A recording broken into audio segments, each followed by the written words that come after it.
Sveiki brandieji, įsibėgėjo 26 metų sausis ir norisi apžvelgti ir atsiskaityti už 25 metus, pirmuosius metus, kai buvau Seimo nariu. Reikia pradžiai pasakyti, kad dirbu Nacionalinio saugumo ir gynybos komitete, o taip pat valstybės atminties ir laisvės kovų įamžinimo komisijoje. Yra ir įvairių kitų pareigų, bet šitos dvi pačios svarbiausios. Taigi 10 dalykų, kuriuos norėčiau akcentuoti iš praėjusių metų. Man pačiam kiek netikėtai turbūt ryškiausių laimėjimų tapo pokyčiai dėl Svetlanos Cichanovskajos buvimo Lietuvoje. Turiu pripažinti, pradėdamas kadenciją nesikėliau tokio tikslo, tačiau vasarą pradėjęs kelti šį klausimą, inicijavęs iš pradžių tam tikrus kreipimusis į šalies užsienio politikos vadovus, vėliau peticiją, kuris rinko 5000 parašų, protestą prie užsienio reikalų ministerijos. Galiausiai pastebėjau, kad šis klausimas visgi juda ir gali sulaukti pokyčių. Praėjo pusmetis ir būtent taip ir atsitiko, pakeitus Svetlanos Cichanovskajos privilegijas, tiksliau vos vieną iš jų, jos apsaugos lygį, nuo tokio, kokį turi prezidentai, iki tokį, kokį turi saugomi liudininkai. Ji nusprendė perkelti savo veiklą ir didžiąją dalį biuro į Lenkiją, bent jau kaip dabar yra skelbiama. Neturėjau tikslo, kad ji išsikeltų iš Lietuvos, bet manau, kad jeigu čia ją sulaikė tik privilegijos, tai yra teisingas pokytis. Nebuvo ir iki šiol nėra aišku, kokią naudą Lietuvos užsienio politikai davė jos buvimas Lietuvoje, kaip jos darbai atitiko mūsų tikslus turėti kuo savarankiškesnę provakarietišką Baltarusiją, o tai, kad ji palaikė, nors netiesiogiai žodžiais, tačiau savo veiksmais, leidžiamais pasais, siūlymais Seimui ieškoti sutarimo dėl bendros istorijos suvokimo, palaikė litvinizmo idėjas, iš tikrųjų buvo tiesiogiai žalinga Lietuvai ir kėlė nemažas problemas. Aš manau, kad nors tikrai netiesiogiai mano nuopelnas, tačiau bent prisidėjau prie šių pokyčių ir noriu jais pasidžiaugti. Antras dalykas būtų pokytis visuomenėje vertinant migracijos, masinės imigracijos procesus. Vėlgi, reikia akcentuoti, esu opozicijoje Seimo narys, kuris nėra valdančiosios koalicijos narys, kuris vargiai gali tikėtis, kad jo teikiami projektai taps įstatymais ir nuo pat pirmų dienų supratau, kad pirmiausia veiklą reikia kreipti į viešąją erdvę, nes kaip Seimo narys pagaliau turi galimybę toje viešoje erdvėje reikštis ir padėti žmonėms atkreipti dėmesį ir suprasti vykstančius procesus. Būtent migracijos klausimas yra tas procesas, kur man atrodė svarbiausia sukelti pokytį, nes tiksliai žinau, apklausos 24 metais, o dar 25 pradžioje, rodė, kad visuomenė to rimta problema nelaiko, tarp svarbiausių jos neįvardyja ir kad politinės reikšmės tai nelabai turi. Ir tai turėjo keistis, nes Lietuva, kaip jūs tikriausiai jau žinote, šiandien yra masinės imigracijos šalis, turinti virš 200 000 užsieniečių šalyje, kai vos prieš 4-5 metus tai buvo apie 60 000. Ir šis pokytis įvyko ir aš noriu tikėti, kad prie jo kažkiek prisidėjau. Naujausi tyrimai, daugiausia Eurobarometro tyrimai, ar būtų klausama apie 2 svarbiausias, 3 svarbiausias ar apskritai svarbiausias tiek Lietuvos, tiek ES problemas. Visur, kai lygini skaičius metų pradžioje, 25 pradžioje ir pabaigoje, įvyko aiškus augimas, kartais dvigubas, kartais panašus šuolis tarp to, kiek žmonių laiko migracijos problemą viena svarbiausių, ar tai būtų Lietuvai ar Europos Sąjungai. Įvairiausių šaltinių galima pateikti nuorodose komentaruose, tačiau bendra tendencija tikrai tokia, tai yra labai sveika tendencija. Atkreipsiu dėmesį, kad per 25 metus Lietuvoje neišaugo užsieniečių skaičius, migracija tokia tarsi staptelėjusi, tačiau suvokimas šitos problemos, suvokimas, kad ją jau turim, nes tas skaičius jau dabar yra milžiniškas, tikrai išaugo ir manau, kad prie to prisidėjau. Su tuo pačiu migracijos klausimu susijęs darbas tiesiogiai parlamente, ne per žiniasklaidą. Pirmaisiais mėnesiais tapus Seimo nariu įkūriau parlamentinę grupę prieš masinę imigraciją, jos nariais tapo visų išskyrus liberalų frakcijų atstovai. Ši grupė tiesiogiai formaliai galbūt darė ne tiek ir daug, tačiau tai tapo formatu telkiančiu pasipriešinimą masiniai imigracijai parlamente. Padarė kelis ekspertinius renginius, galiausiai registravome ir įvairias pataisas, tokias kaip prieš migrantų šeimų susijungimo teisę, kuri dabar stringa Juliaus Sabatausko teisės teisėtvarkos komitete dėl esą prieštaravimo ES teisės reikalavimams, tokių kaip finansavimą migraciją reguliuojančiams institucijoms, pavyzdžiui, VSD, Migracijos departamentui, Valstybės sienos apsaugos tarnybai, kurioms finansavimas kai kuriais atvejais nedaug, o kai kuriais atvejais ir visai nekilo pastaruosius keletą metų.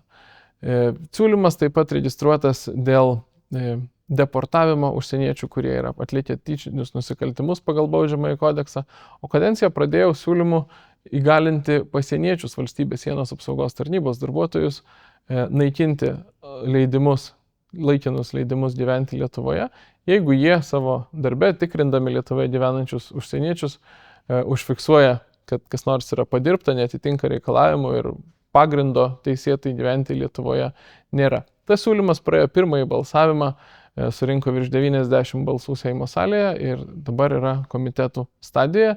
Kitigi siūlymai kol kas sėkmingų balsavimų praėję nėra. Sunkiausia situacija yra būtent su šeimų susijungimo teisės užblokavimu. Jeigu vis dėlto Juliaus Sabatausko komitetas to nepraleis, reikės tą klausimą spręsti kitais būdais, kuriant kriterijus, kurie de facto sustabdytų šito potencialiai masinio šeimų atsivežimo galimybę.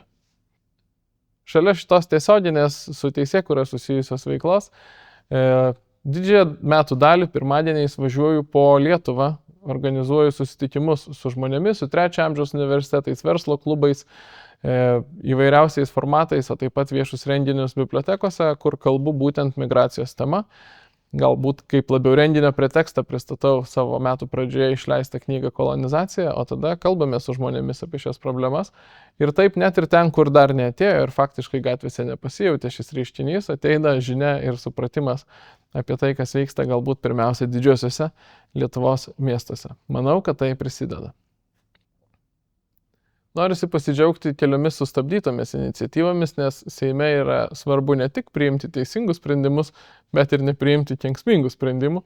Ir praėjusiu metu pavasarį iš pavasario darbų programos buvo išbrauktas tautinių mažumų įstatymo projektas, kuriuo buvo siūloma faktiškai įteisinti daugiakalbystę viešuosiuose ženkluose, viešuosiuose paslaugose ir vardų pavardžių įstatymo projekto siekis įteisinti diakritinius ženklus asmenvardžių rašyme valstybės piliečių pasuose.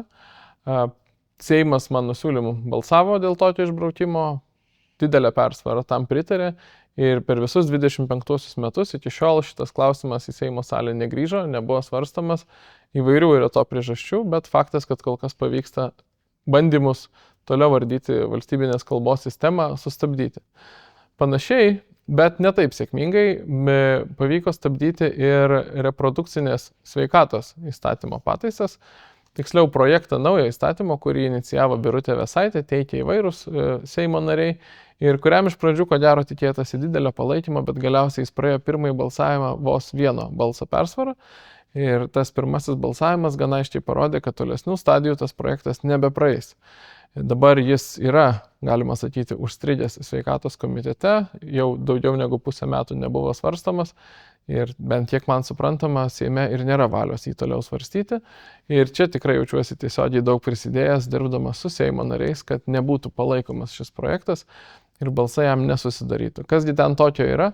Juo siūlyta pripažinti abortą faktiškai žmogaus teise ir valstybės finansuojama paslauga, kad iš visų mūsų mokesčių, iš valstybės biudžeto būtų apmokami abortai, kad moksleiviai būtų mokami tame tarpe ir apie abortą kaip faktiškai kontracepcijos priemonę, kad būtų nemokamai dalinamos kontracepcijos priemonės, įskaitant moksleiviams ir taip toliau. O taip pat ir gana radikali lytinio švietimo programa, nes kaip įrašyta tame projekte, atitinkanti Pasaulio sveikatos organizacijos lytinio švietimo standartus, kas reiškia, kai įsigilini ir kai paskaitai tuos standartus, tikrai radikaliai anksti dar lopšelio, darželio amžiuje pradedama aiškinimą apie malonumą liečiant savo kūną, po to pradinėse klasėse apie vienalyčius santykius ir panašiai.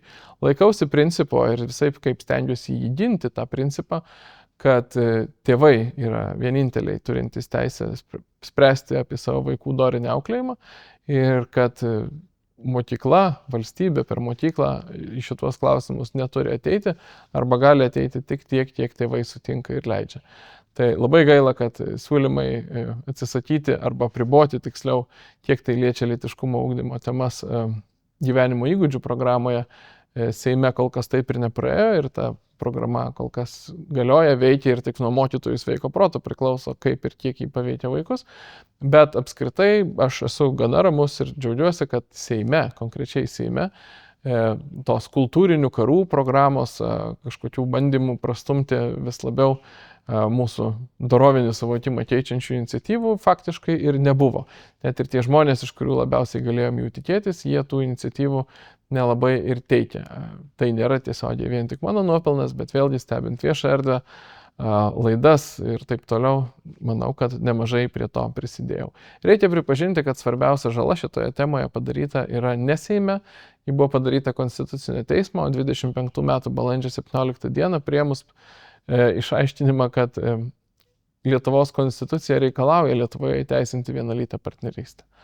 Tai yra tikrai absurdiškas išaiškinimas, niekaip iš konstitucijos teksto nekylantis, prieštaraujantis ankstesniems Konstitucinio teismo išaiškinimams ir faktiškai statantis Seimą į aklavietę, nes su tuo išaiškinimu ir dabartiniu konstitucijos tekstu nebelabai ir yra būdų, kaip ateityje vienalytės partnerystės įteisinimui priešintis. Tai Seimas kol kas toje aklavietėje ir stovi, nežino ką daryti, bet mano įsitikinimu vienintelė konstruktyvi išeitis iš to yra kreiptis į tautą kaip suvereną ir paklausti, ką jinai apie tai mano, ką laikytų esant šeima, o ko ne, ir po to tuo ir vadovautis, nes priešingų atveju atsiduriam absurdiškoje situacijoje, kurią sukūrė Konstitucinis teismas.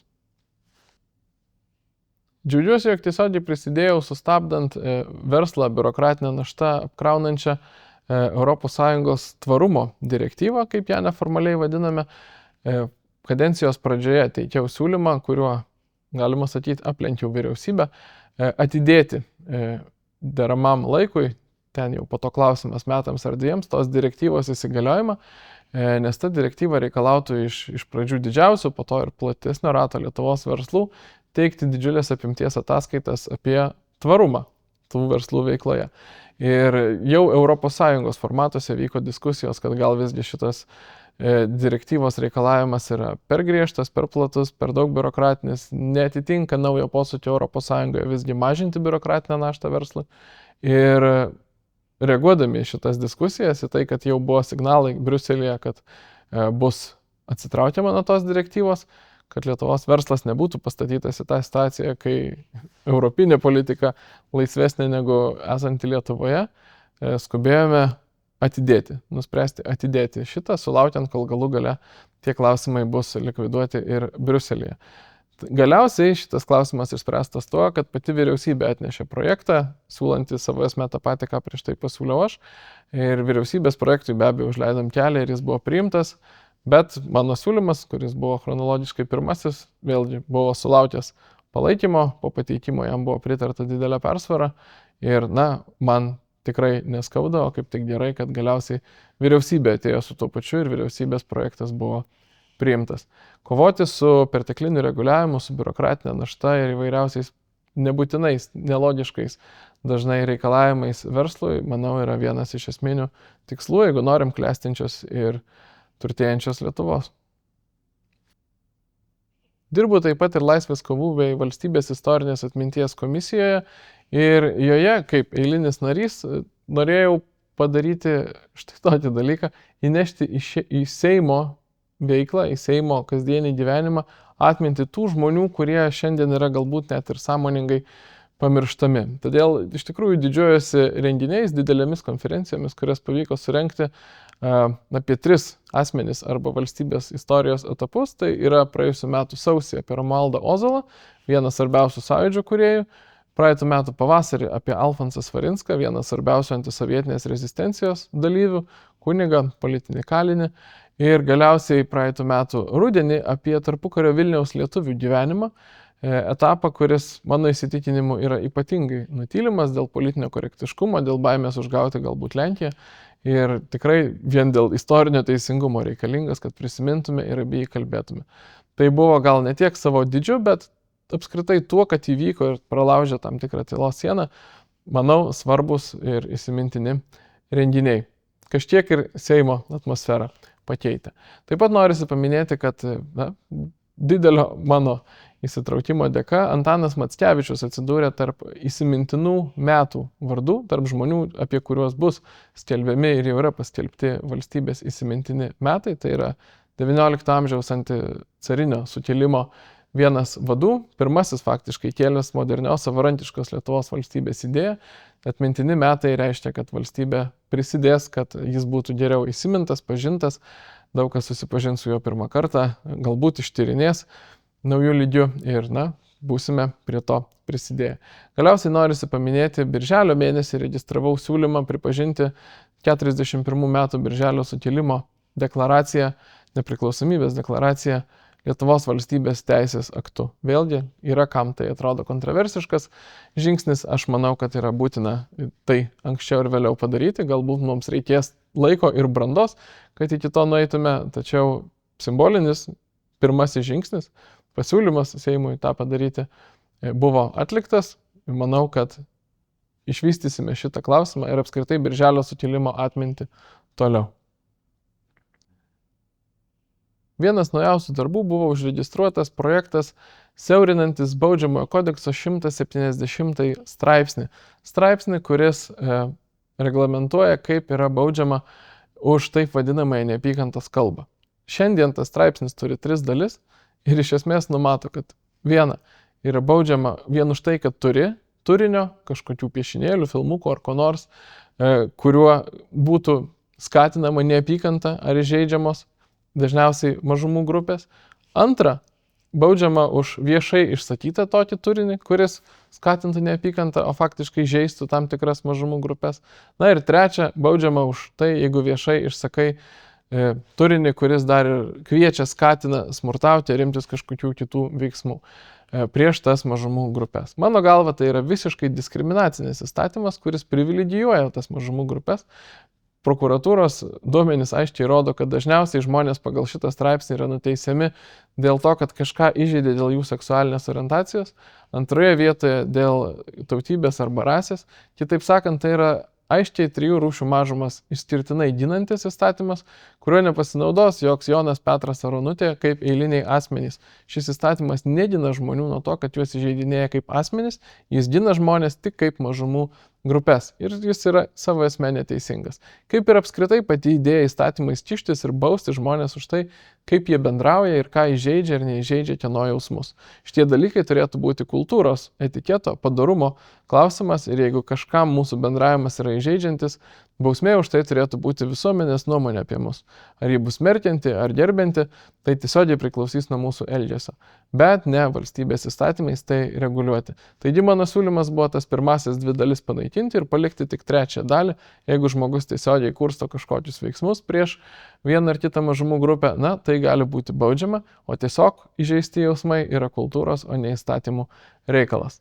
Tikiuosi tuo prisidėti prie pradžiai bent diskusijos, bet gal iš tiesų ir įstatymo pokyčio, išvejant iš mūsų gyvenimo bei įsigalinčią tokią ideologinę cenzūrą, užčiaupimo kultūrą ir bandymus vis dėlto nutildyti žmonės, dažniausiai su jų konservatyviomis pažiūromis ir kritiškų požiūrių apie vienų ar kitų mažumų reikalavimus. Norisi pasidžiaugti ir rezultatais partijos reikaluose. Nacionalinis susivienijimas, kurį atstovauju parlamente, išgyveno labai sunkius 25 metus. Daugam iš jūsų, jeigu sekat mano veiklą, tai yra gerai žinoma, kad turėjome vidaus krizę, tam tikrų įtampų, kurios vasarą baigėsi tuo, kad buvau netgi išmestas iš partijos, tačiau rudenį sušaukus suvažiavimas tuos sprendimus atšaukė, išrinko mane pirmininku, naujus valdymo organus. Registrų centras ir pirmiausia Teisingumo ministerija tuos sprendimus pripažino ir dabar jau iš tos krizės esame išlipę, esame naujame kelyje, pradėjome augti ir tvarkytis veiklą, stengiamės, kad ji būtų efektyvi ir racionali. Gruodį visai neseniai pakviečiau viešai žmonės jungtis prie mūsų partijos ir jau virš 150 žmonių atsišaukė su noru prisijungti, absoliučią daugumą jų ir priimame. Važinėjame po Lietuvą, bandydami įsteigti naujus skyrius ir jau tikrai daug kur yra atsišaukta, esu tikras, kad artimiausiu metu tų skyrių bus apie 10 naujų. Ir visa tai yra aiškus žingsniai ir aiškus požymiai, kad augam ir stiprėjam. Kas turėjo įvykti jau prieš metus, vos man tapus parlamento nariu, nes iš to gimsta naujos galimybės ir potencialas, tačiau dėja dėl tų problemų, nuo kurių pradėjau, tai tenka daryti dabar, vėluojant beveik metais. Aš manau, kad mums pavyks nemažai nuveikti. Pastaruoju metu įvairiausi signalai rodo augantį mūsų matomumą ir pripažinimą, tiek mano asmeniškai visuomenės vertinimas atsidūrė tarp palankiai vertinamų, tarp geriausiai atstovaujančių politikų sąrašuose. Būtent tas palankus, nepalankus vertinimas per metus išaugo daugiau negu dvigubai, palankumo link. Visa tai yra pozityvūs ženklai, socialiniai tinklai rodo tą patį, bet geriausiai turbūt viską rezumuoja Vilmorus vadovo Vlado Gaidžio žodžiai, kad pasirinkime kitą apklausose, kurią partiją palaikote, absoliuti dauguma žmonių rašo nacionalinį susivienijimą ir paties Vlado Gaidžio, ne mano vertinimu, jeigu nacionalinis susivienijimas būtų įrašytas kaip atskiras pasirinkimas apklausose, jis jau dabar perliptų slenkstį, tai yra rinktų 5 procentus. Aš nežinau, ar tai tiesa, aš galbūt nedrįščiau taip drąsiai sakyti, tačiau akivaizdu turbūt visiems, kurie domisi, kad mūsų matomumas ir solidus, rimtas vertinimas to, ką darom, tikrai auga į gerąją pusę, be didelių kažkokių svyravimų ir turbūt net ir politologų prasidėjo straipsniai, aptarimai apie tai, kodėl susidomėjimas mumis ar konkrečiai manim išaugęs yra dar vienas to ženklas. Aš manau, kad nacionalinis susivienijimas 25-aisiais perbrido ir įveikė sunkią krizę, o 26-aisiais užsiims rimta statyba ir augimu. Esu vienmandatininkas, esu išrinktas Karoliniškių rinkimų apygardoje ir visus tuos metus, nors be kažkokio vieno išskirtinai ryškaus įvykio, tačiau kūriau ir manau, sėkmingai kūriau ryšį, bendravimą, pažintį su problemomis, būtent Pilaitės ir Karoliniškių mikrorajonuose. Užmesgiau ryšį su bendruomenėmis, tiek su seniorais, Bočių organizacija, dalyvauju jų šventėse, tiek su Karoliniškių muzikos mokykla, kurios problemas, regis, visai sėkmingai sprendžiame, o taip pat ir kasdieniam gyvenime tenka dalyvauti. Susipažinau su Pilaitės mokyklų bendruomenėmis, dalyvauju jų renginiuose, organizuoju renginius Pilaitės parapijoje, įvairiausius klausimus, kuriuos tenka spręsti atstovaujant gyventojus arba bendruomenės. Išgirstame, pirmiausia, išklausom, susipažįstam, suprantam, vykdami priėmimus kartu su mano patarėja Janina Gadliauskienė, kuri dirba būtent Pilaitėje Karoliniškėse. Ir po to įvairiausiais kreipimaisis, bendraujant su institucijomis, vis dėlto kai kuriuos jų pavyksta išspręsti, kai kuriuos išjudinti, kai kurie galbūt atsitrenkia ir į sieną, tačiau jaučiuosi, kad per pirmuosius metus tikrai nepamiršom apygardos, priešingai gilinom ryšius, kūrėm bendrus projektus ir kai kuriais atvejais jie turėjo tikrai gražių vaisių. Manau, kad ateinančiais metais tas ryšys tik gilės ir tikiuosi, kad pavyks išspręsti dar daugiau klausimų nei praėjusiais metais. Pabaigai norisi pasidalinti nesėkmę, nes negali apsimesti, kad viskas yra labai gerai. Daug dalykų nepatiko, su kuriais teko susidurti parlamento darbe, tačiau didžiausias sukrėtimas, nusivylimas ir tam tikro, purvo jausmas apie politinį gyvenimą apėmė po to, kai susipažinau iš arti su situacija Pagiriuose. Pagiriai yra gyvenvietė Vilniaus rajone, kurioje prieš keletą metų buvo išduotas leidimas statyti homanit, medžio drožlių plokščių ir galbūt kitų gaminių gamyklą. Leidimas išduotas, esu įsitikinęs, labai neteisingai, nes tuo metu pagal galiojančius teisės aktus jo išduoti nebuvo įmanoma, tačiau jis buvo išduotas. Be abejo, kad pati gamykla, jos investuotojas dėl to nėra kažkaip kaltas, jam buvo pažadėta, leista, jis pradėjo investuoti. Bendruomenė labai susitelkusi, Pagirių bendruomenė pradėjo įvairius teisminius procesus ir ne vieną teismą laimėjo, kad esą tie statybų procesai yra neteisėti, netitinka ypatingai vandenvietės apsaugos zonos reikalavimų, kitų reikalavimų gyvenvietėje vykdant pramoninę veiklą. Tačiau po kiekvieno laimėtojų teismo buvo ar ministerijos, ar kartais ir Seimo lygiu pakeičiami teisės aktai, dėl kurių investuotojas pralaimėjo bylas ir procesas judėjo toliau. Visa tai įvyko dar prieš man tampant Seimo nariu.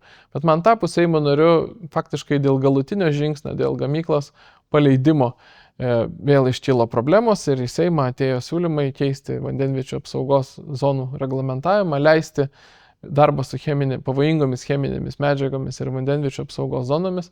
Ir tas klausimas buvo išspręstas, kabutėse, suteikiant tokį leidimą, leidžiant pavojingas cheminės medžiagas vandenviečių apsaugos zonose, jeigu tą leis ministras aišku leis. Ir šitoj situacijoje, Pagirių bendruomenė faktiškai, nepaisant to, kad buvo objektyviai teisi, nepaisant to, kad laimėjo ne vieną teismą, nepaisant to, kad įstatymai buvo keičiami po fakto tam, kad įteisintų tai, kas jau vyko realybėje Pagiriuose, galiausiai pralaimėjo.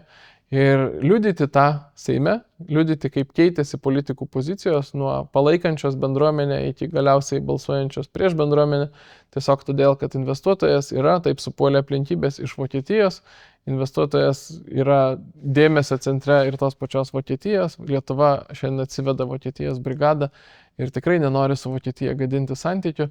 Visa tai tiesiogiai ir netiesiogiai turėjo įtakos tam, jog Seimas tiesiog užmerkė akis ir leido paleisti tą gamyklą Pagirių gyventojų gyvenimo kokybės sąskaitą. Jokių būdų nenoriu pasakyti, kad investuotojas čia yra kaltoji šalis. Priešingai, manau, kad Lietuvos valdžia buvo kaltoji šalis, nes neturėjo teisės dalinti leidimų, daryti tai, kam įstatymai tuo metu jokių būdų neleido. Tačiau, kai leidimai buvo išduoti ir procesai paleisti, investicijos atėjo, po to jau jautė pareigą neapsijuokti, nepasidaryti gėdos prieš tą pačią Vokietiją ir viską įteisinti po laiko. Buvo sunku stebėti, kad tokie dalykai vyksta, sunku suvokti, kad kartais kaip Hollywoodo filmų scenarijuose yra aukojami žmonės dėl stambaus verslo interesų ir, nepavyko to sustabdyti, bet sąžinė rami, kad pabandžiau. Regis Seime buvo vos keli žmonės, kurie bandė prieš tai pasisakyti. Toks liūdna nata, tačiau apskritai, sakyčiau, šviesus ir viltingas būtų tas, apžvelgimas, atsiskaitimas už 25-uosius Seimo metus. Tikiuosi, kad iki šiol nenusivylėt mano darbu, tikiuosi, kad matot tam tikrus rezultatus ir šviesią perspektyvą. Jeigu turit klausimų, jeigu turit siūlymų, pastabų, ko tik tai norite, kreipkitės, rašykite vytautas.sinica@lrs.lt. O jeigu palaikote veiklą, jeigu esate aukoję mūsų partijai, jeigu balsavote, agitavote už mus, apsvarstykite ir žingsnį prisijungti prie nacionalinio susivienijimo. Mūsų svetainėje susivienijimas.lt užpildykite anketą tapti mūsų nariu. Kartu padarysim daugiau. Ačiū Jums, kad esat kartu, kad palaikot ar bent kreipiat dėmesį į mano veiklą.